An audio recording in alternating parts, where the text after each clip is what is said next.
We are here as American citizens, eager to participate in our democratic process, peacefully, respectfully, and with a genuine desire to listen to each other with open minds. All views are welcome here. We will hear from expert speakers on 4 topics that particularly influence our district: healthcare costs and insurance, immigration policies, public land use issues, and climate change. Speaking of Representative Newhouse, we wish he were here. We have invited him and his staff. This particular week is Congressional Recess Week, the time set specifically aside for representatives to meet with their constituents prior to completing their legislative activities. These town hall meetings are happening all over the country this week, some with representatives present and some without.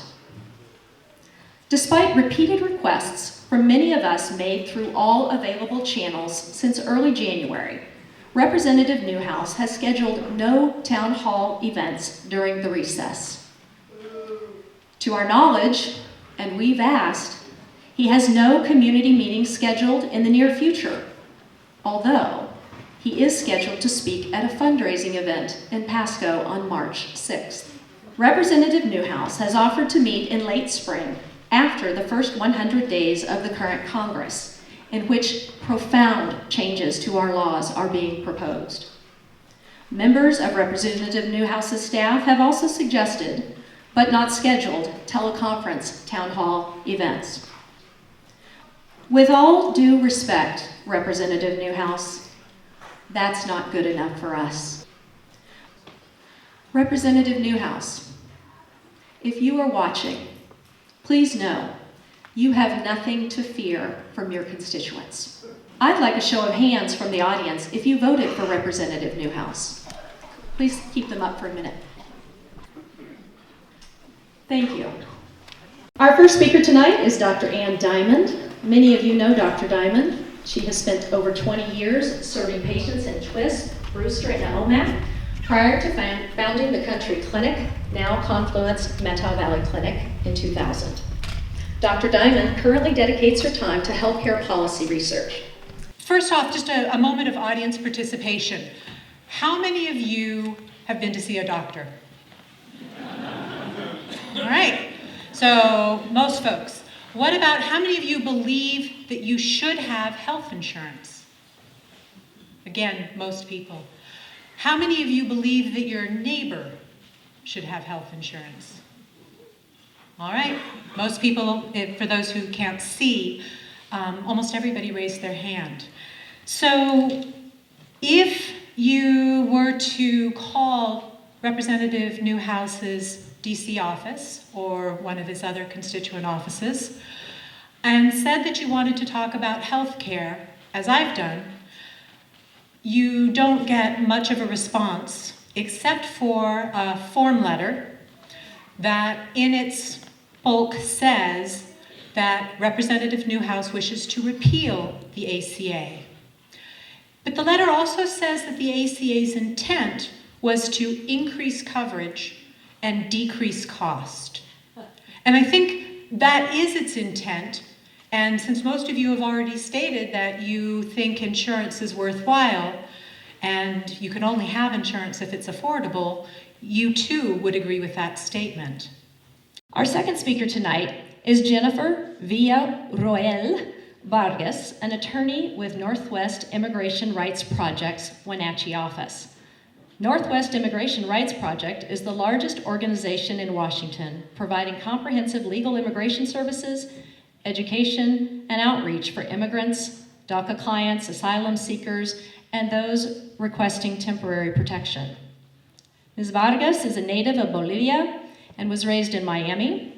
She attended Penn State University before graduating law school from George Washington University in Washington, D.C.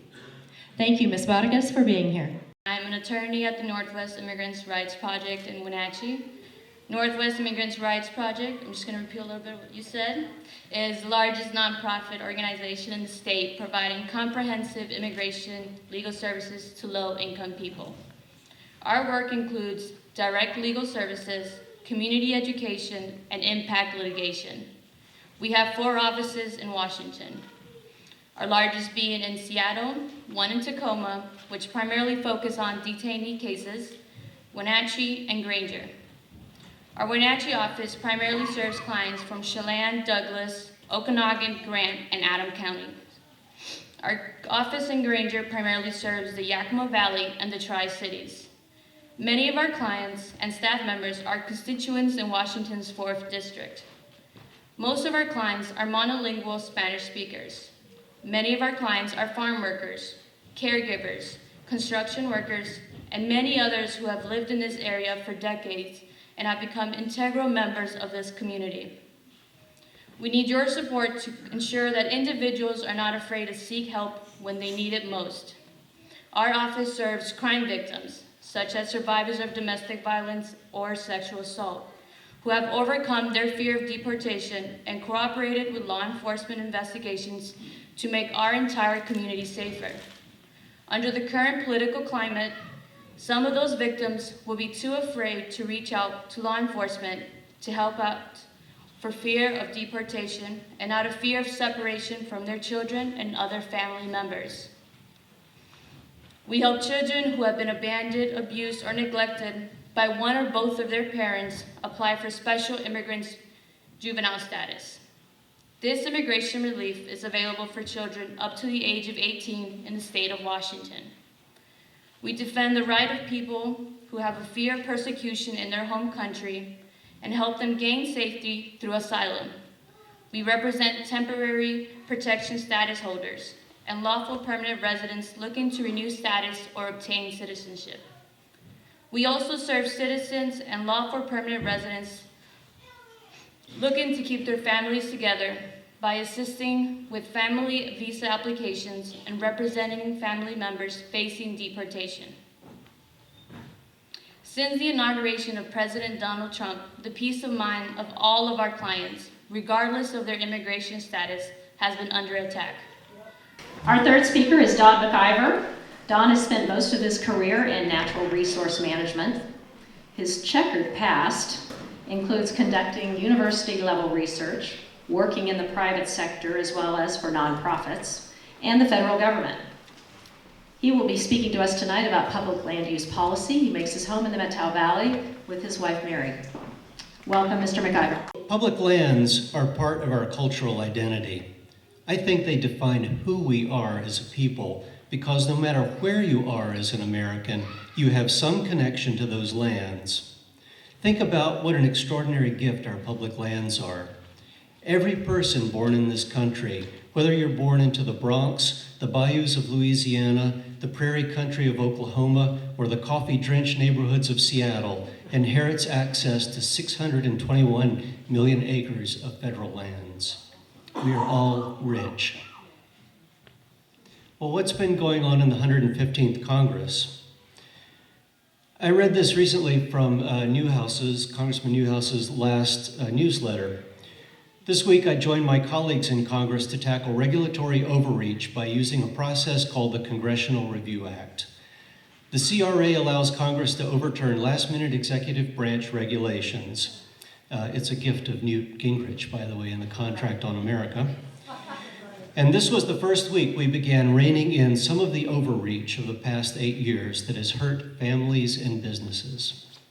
So I was actually, I read that and I was actually a little bit heartened to know that the congressman is all fired up to fight executive branch overreach. I think he may have some job security in the next couple of years. He's Senior Policy Advisor at Climate Solutions, based in Seattle, with over 25 years of experience advancing climate solutions and building a clean energy revolution. Please welcome Mr. Golden. Franklin Roosevelt told us everything we need to know about climate in a nutshell. He was talking about a different subject, of course, but he said, we must, we can, and we will. That's climate in a nutshell. I am not going to give you the climate science lecture. I can give you all of the depressing, frightening facts you want. Don't make me do that. I don't think I have to do that, but I can if that's what we need. I will say, I think we're kind of thinking about this wrong. Even for people who accept science and accept facts, we're still in a little bit of denial about this whole thing. Because it's scary, it feels remote, it feels like nothing we can do as individuals is going to matter. It feels like our government isn't kind of stepping up to the mark and getting it done collectively on our behalf. And oh, by the way, it's my fault for living my life in the only energy economy there is. Well, so no wonder we put that in a dark place in our minds, right? Well, we have to forefront it if we're going to deal with it. And the first thing we have to recognize, and I'm sorry I got to say it and then I'll move on, but I'm a climate guy, I got to depress you a little bit.